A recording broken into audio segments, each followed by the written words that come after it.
This is Top of Mind, the Dr. Patrick Slowinski Show. We just got out of a big election that President Trump has been in office for over 5 months, almost 6 months now. And, but really, people that are in Congress, I was on the Hill for a little bit as a chief of staff, they're always running for election. They never stop. And so tonight we have somebody that is from neighboring Maryland, Chris Burnett, who's a retired lieutenant colonel in the Marine Corps, Semper Fi, and he's also an attorney, and he really cares about getting that conservative voice out there in Maryland and winning in 2026. So I've invited Chris to come on. He's also a family man. He's really interested in bringing values to Maryland and up on the Hill as a congressman. So Chris, welcome to Top of Mind, and please just for the beginning, just tell us a little bit about yourself that I haven't touched on yet. Great. Thanks for having me. I really appreciate the opportunity to have a discussion with you tonight. But as you mentioned, I spent 22 years on active duty as a United States Marine. I retired out of MAR 4 Cyber, or Marine Forces Cyber Command. That's here in Maryland at Fort Meade. That was co-located with the National Security Agency, or NSA, and Cyber Command.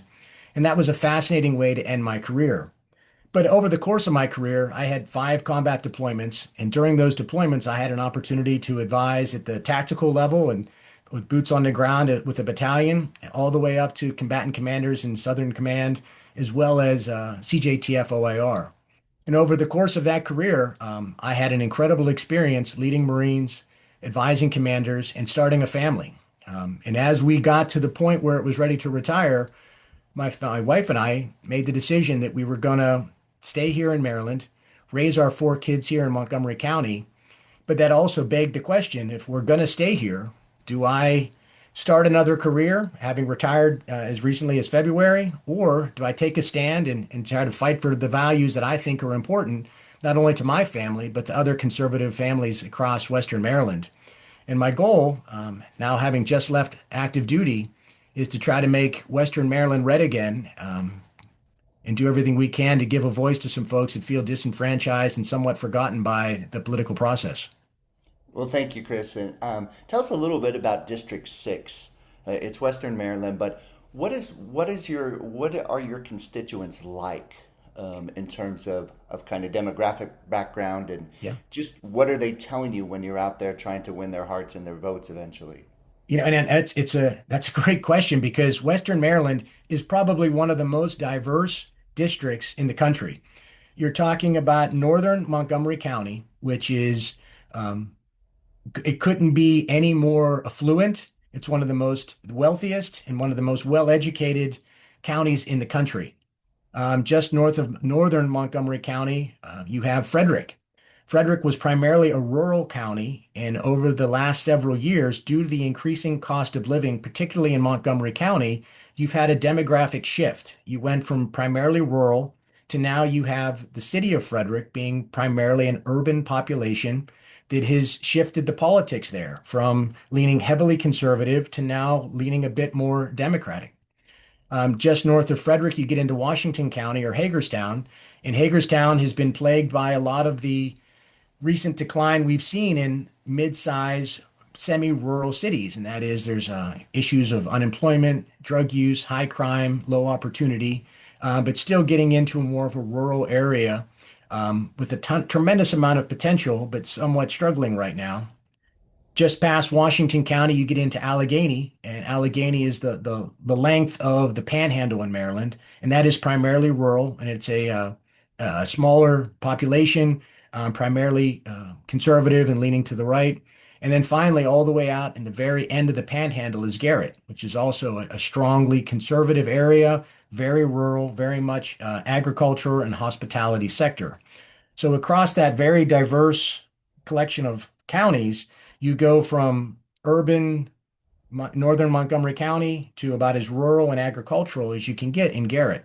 And trying to align messaging across that district is challenging. Yeah, I bet. I mean, Maryland is an interesting state.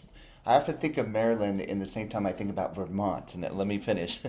I don't think Maryland as kind of far out there left as Vermont is, but Vermont often has a Republican governor. but they're not going to have Republican Congress people usually.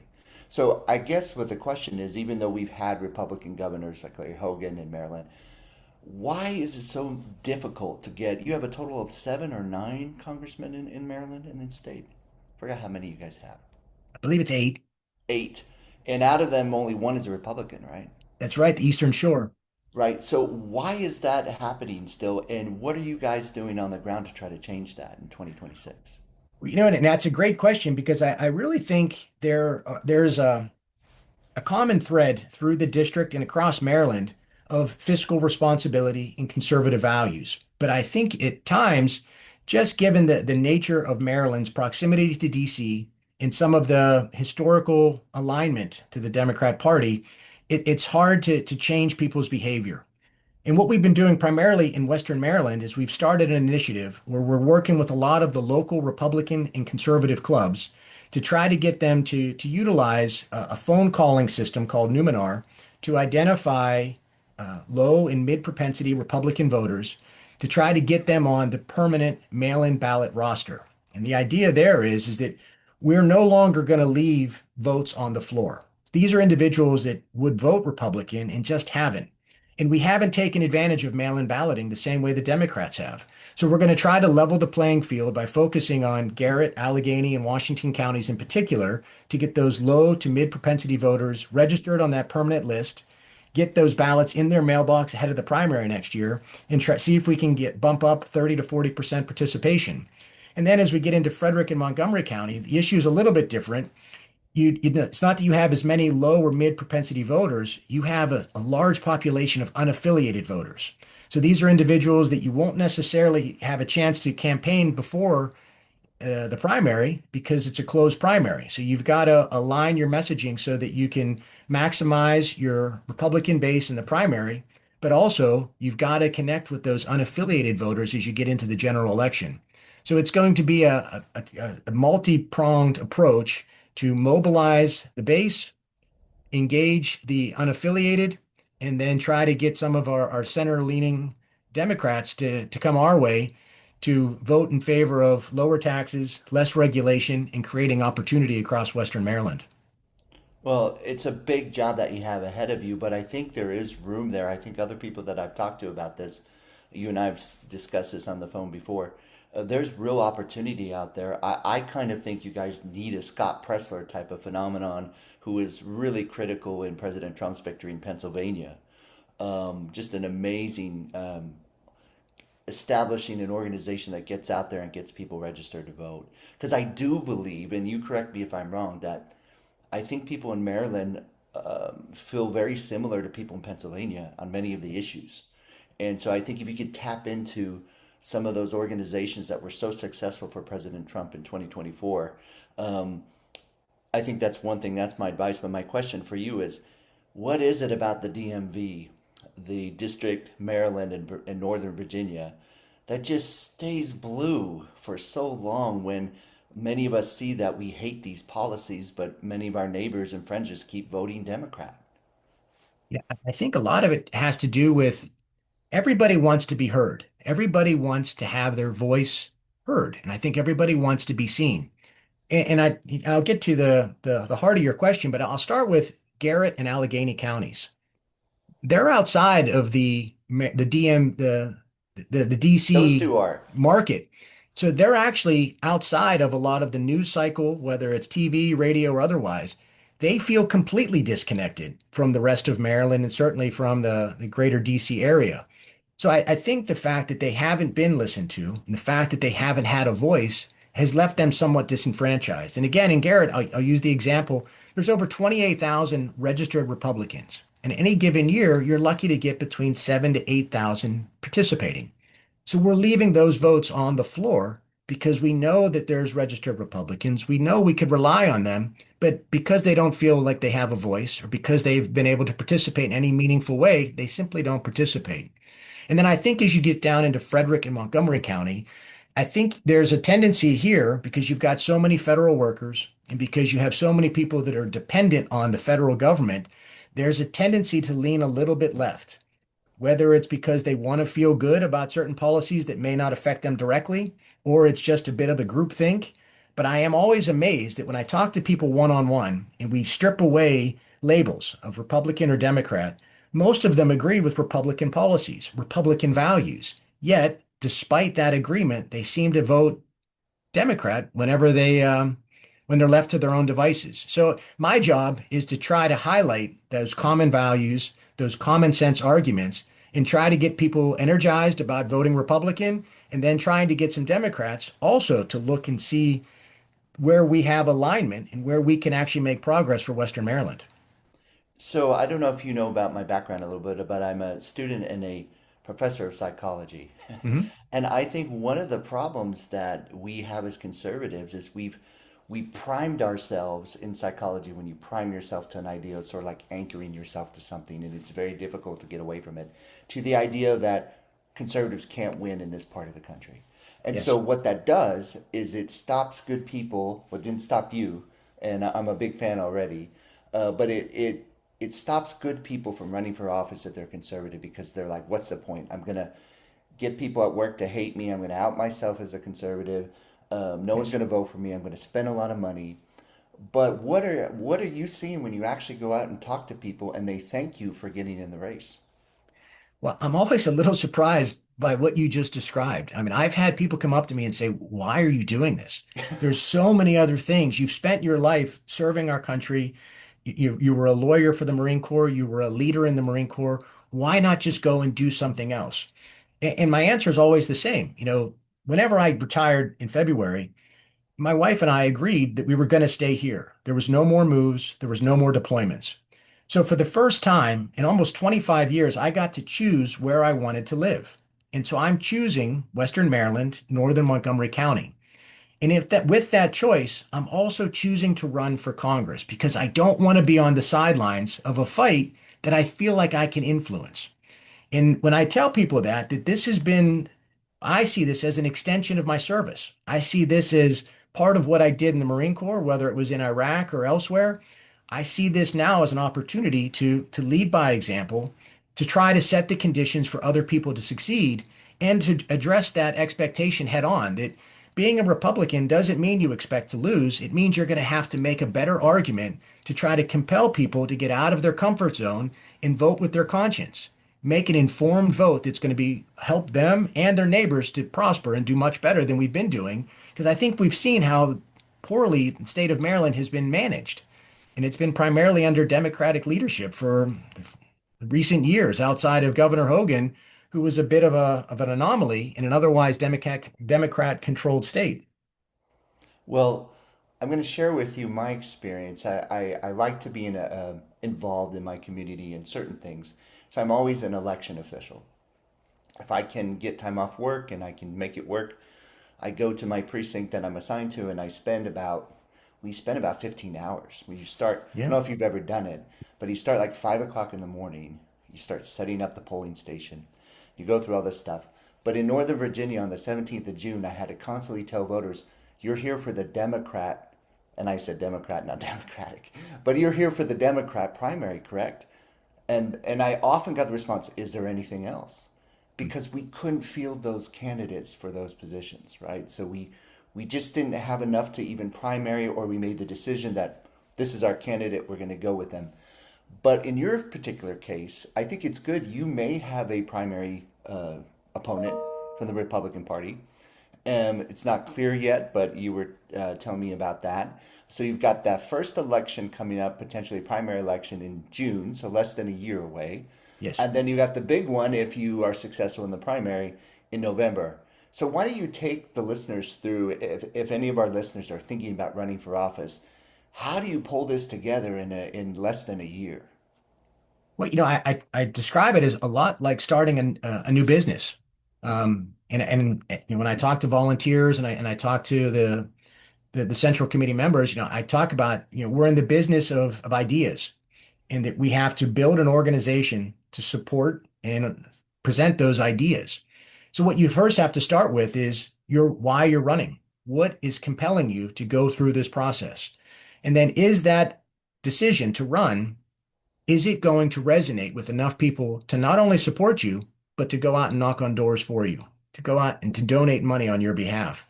And then as you start to build out why you're running and what you're going to champion, and your ability to encourage those folks to support their values through your campaign, you start to build out a network. And through that network, over the course of weeks, months, and in this case, almost a year, you try to build enough momentum to move the needle. And in the case of Western Maryland, we're going to have to move the needle quite a bit.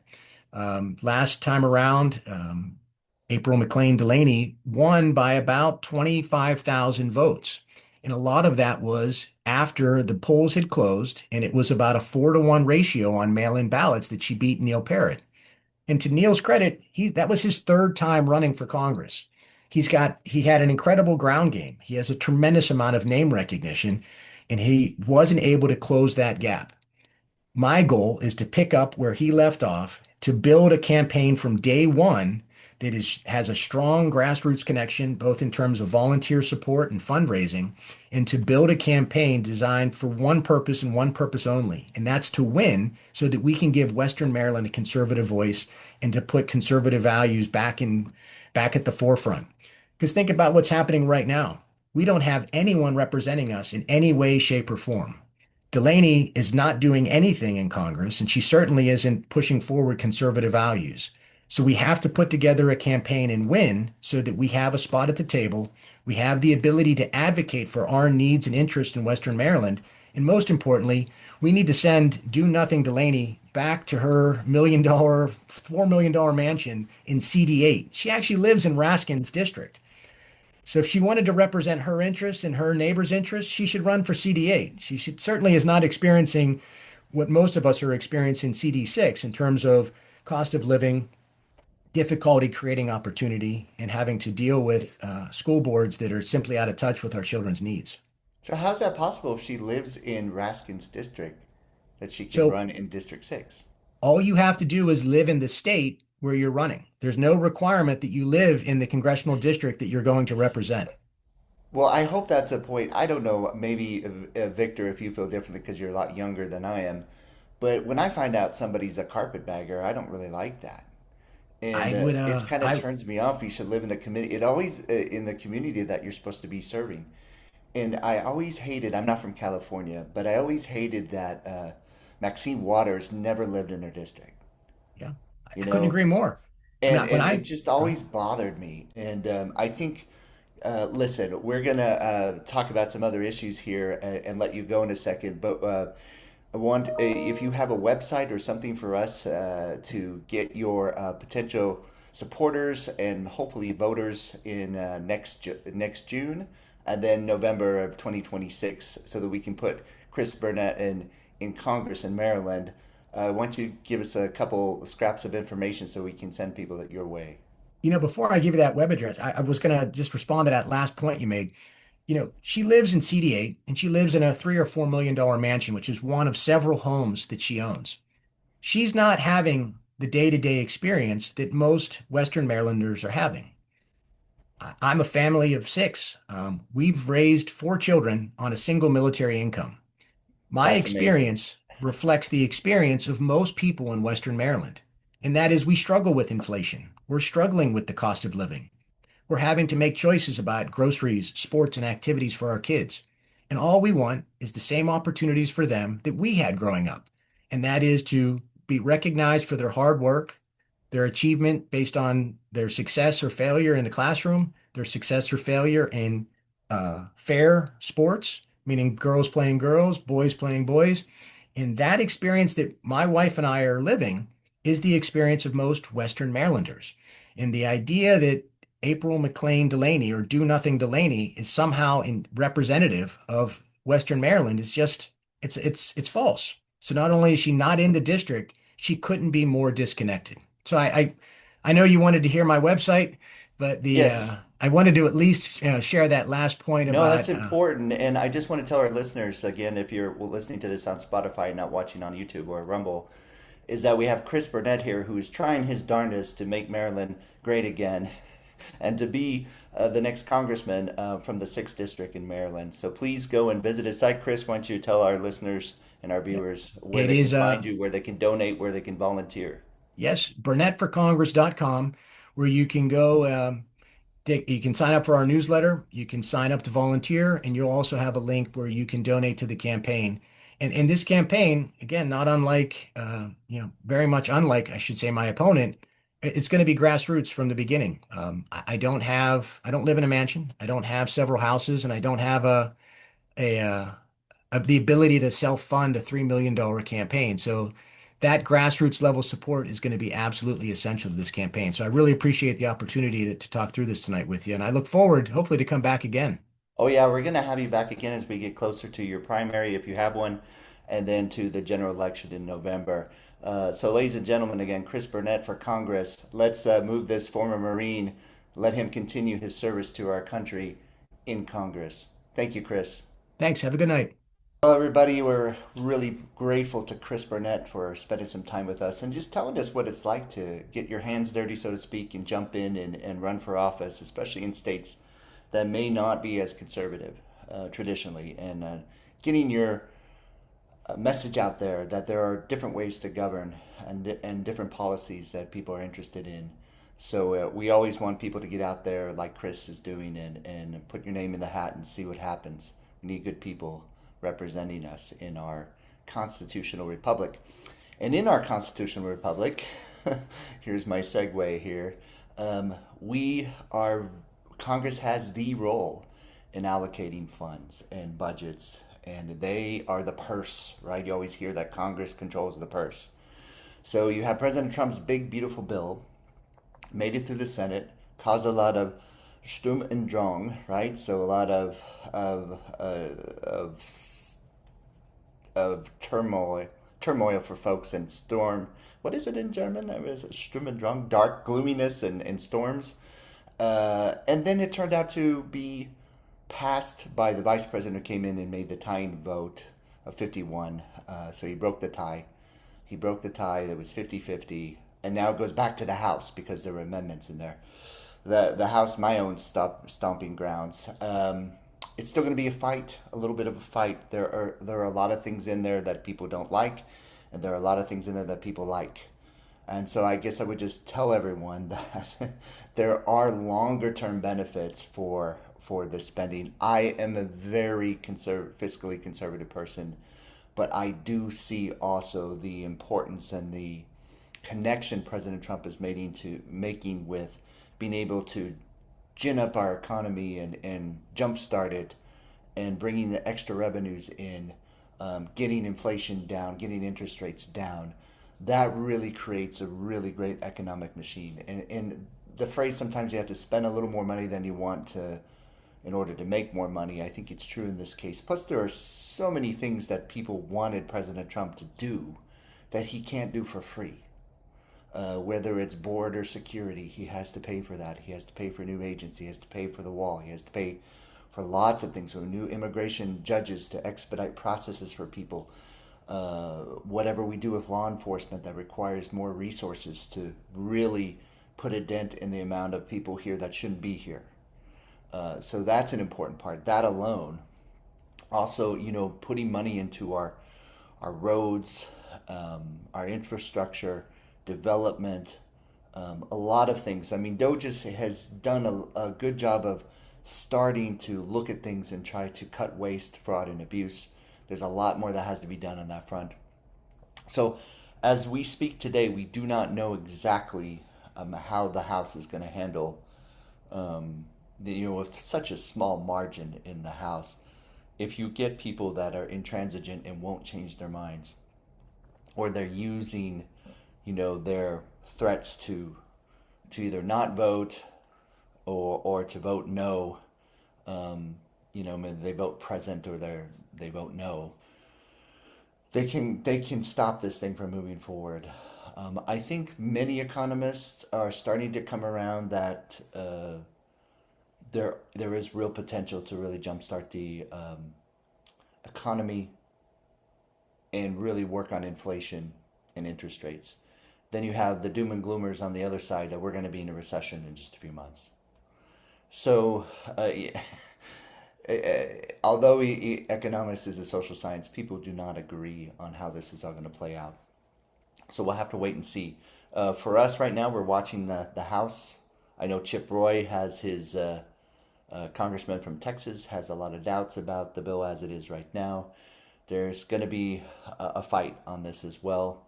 But I know that the main message the White House has been saying, and they should say it over and over again, is that we need some money to make these things happen. Unfortunately, what people voted for President Trump, we can't get that done for free. And I know that he's trying to make that happen. So, not that there are not imperfections and issues in the bill. There are, but we'll see what happens, what kind of compromises they make in the House. And it's mostly the Republicans. We know how the Democrats are going to vote. There's no question about that.